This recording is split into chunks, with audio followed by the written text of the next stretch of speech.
Afternoon. The first priority of this government, of any government, is the security and safety of the British people, to defend the national interest, particularly in these volatile times. That's why last week I announced the biggest sustained increase in defence spending since the Cold War. That's also why I met President Trump last week, to strengthen our relationship with America, an indispensable partners in defence and security. And it's why this weekend I've been hosting European leaders here in London to work together for the security of the United Kingdom, Ukraine, and Europe as a whole. Through my discussions over recent days, we've agreed that the UK, France, and others will work with Ukraine on a plan to stop the fighting. Then we'll discuss that plan with the United States and take it forward together. The purpose of today's meeting was to unite our partners around this effort, to strengthen Ukraine and to support a just and enduring peace for the good of all of us. Our starting point must be to put Ukraine in the strongest possible position now, so that they can negotiate from a position of strength, and we are doubling down in our support. Yesterday evening, the UK signed a £2.2 billion loan to provide more military aid to Ukraine, backed not by the British taxpayer, but by the profits from frozen Russian assets. And today I'm announcing a new deal, which allows Ukraine to use £1.6 billion of UK export finance to buy more than 5,000 air defence missiles, which will be made in Belfast, creating jobs in our brilliant defence sector. This will be vital for protecting critical infrastructure now and strengthening Ukraine in securing the peace when it comes. Because we have to learn from the mistakes of the past. We cannot accept a weak deal like Minsk, which Russia can breach with ease. Instead, any deal must be backed by strength. Every nation must contribute to that in the best way that it can, bringing different capabilities and support to the table, but all taking responsibility to act, all stepping up their own share of the burden. So we agreed some important steps today. First, we will keep the military aid flowing and keep increasing the economic pressure on Russia to strengthen Ukraine now. Second, we agreed that any lasting peace must ensure Ukraine's sovereignty and security, and Ukraine must be at the table. Third, in the event of a peace deal, we will keep boosting Ukraine's own defensive capabilities to deter any future invasion. Fourth, we will go further to develop a coalition of the willing to defend a deal in Ukraine and to guarantee the peace. Not every nation will feel able to contribute, but that can't mean that we sit back. Instead, those willing will intensify planning now with real urgency. The UK is prepared to back this with boots on the ground and planes in the air, together with others. Europe must do the heavy lifting. But to support peace in our continent and to succeed, this effort must have strong US backing. We're working with the US on this point after my meeting with President Trump last week. And let me be clear, we agree with the President on the urgent need for a durable peace. Now we need to deliver together. Finally, we agreed that leaders will meet again very soon to keep the pace behind these actions and to keep working towards this shared plan. We are at a crossroads in history today. This is not a moment for more talk.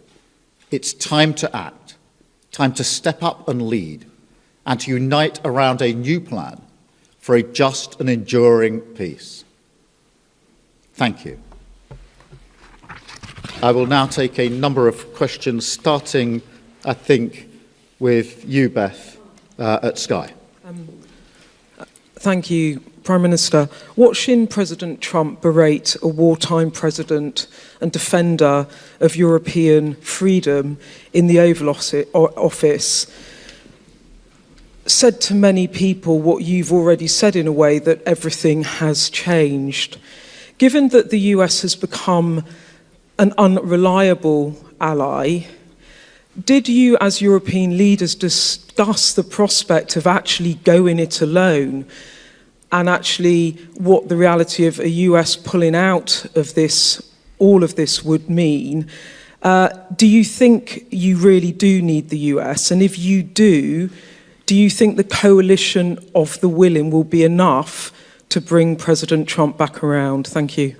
Well, first, in relation to last Friday, nobody wanted to see what happened last Friday, but I do not accept that the US is an unreliable ally. The US has been a reliable ally to the UK for many, many decades and continues to be. There are no two countries as closely aligned as our two countries, and our defence, our security and intelligence is intertwined in a way no two other countries are. So it's an important and reliable ally for us. The discussions we've had today, particularly the coalition of the willing, is on the basis that this is a plan that we will work with the US, and that it will have US backing. So that is the purpose of the plan, and that is why I spoke to President Trump last night before we developed the work on this plan. Thank you. I've got Robert from ITV. Hello, Robert Pearson, ITV. I want to sort of put to you what will be on the minds of millions of British people. With your commitment in the event of a peace deal to deploy British soldiers to Ukraine, is there now a more real prospect of Britain being at war with Russia? Can you rule that out? The whole point of a guarantee for any deal, or if there is a deal, is to preserve the peace. And if you want to preserve the peace, you have to be prepared to defend the peace. So the reason I've been forward-leaning on this is because I want to avoid conflict, because I do not want conflict in Ukraine, in Europe, and certainly not in the United Kingdom. I want stability in the United Kingdom. The way to ensure that stability is to ensure that we are able to defend a deal in Ukraine, because the one thing our history tells us is that if there is conflict in Europe, it will wash up on our shores. And already in the last 3 years, what's happened in Ukraine has had a massive impact on many working people back here in the United Kingdom, because their bills have gone up, their energy bills have gone up. There's been an instability in our economy caused by that conflict. So we are not unaffected by it. And of course, our own security and defence depends on the defence and security of Europe. So every step I am taking is in order to preserve peace, to avoid conflict, because the safety and security of the British people is my number one duty and responsibility, and I take it very seriously. Thank you. Chris at the BBC. Thank you, Prime Minister. Chris Mason, BBC News. After what happened the other night between Presidents Trump and Zelensky, do you feel a greater personal responsibility alongside President Macron and others for delivering a workable peace? And on the coalition of the willing, as you've described it today, are you persuading more people to join it? On the question of responsibility, I do think the United Kingdom should step up and lead. We have done that historically as a nation, and we need to do it again. And that is why we're moving forward on this. On the coalition of the willing, yes, a number of countries have indicated today that they want to be part of the plan that we are developing. I'll leave them to make their own statements about exactly how they want to make that contribution. But we've been able to move that forward. I accept without criticism and with respect the position of other countries that may not feel that they want to contribute in that way. But I strongly feel that unless some move forward, we will stay in the position we're in and not be able to move forward. And therefore, it is a deliberate plan to ensure that we get some momentum and pace here.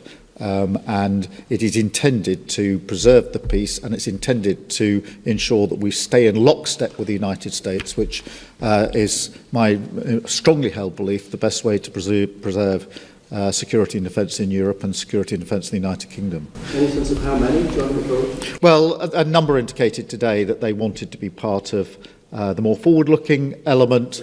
I will, rather than speak for them in terms of exactly how they'll make that known and what their contribution will be, I'll leave that to them. But I'm pleased that a number did indicate that they do think that this is a plan worth backing and that they want to play a part in it. And so we've made real progress today in the course of the last few hours. Thank you. Alex. Thank you, Prime Minister. Alex Wickham from Bloomberg. Bloomberg, I'm sorry. On your coalition of the willing, do you think it can be bolstered by countries that aren't just in Europe? Essentially, we've got Canada represented here today. Do you think you could get countries beyond Europe to join the coalition of the willing, essentially make it almost a transatlantic partnership?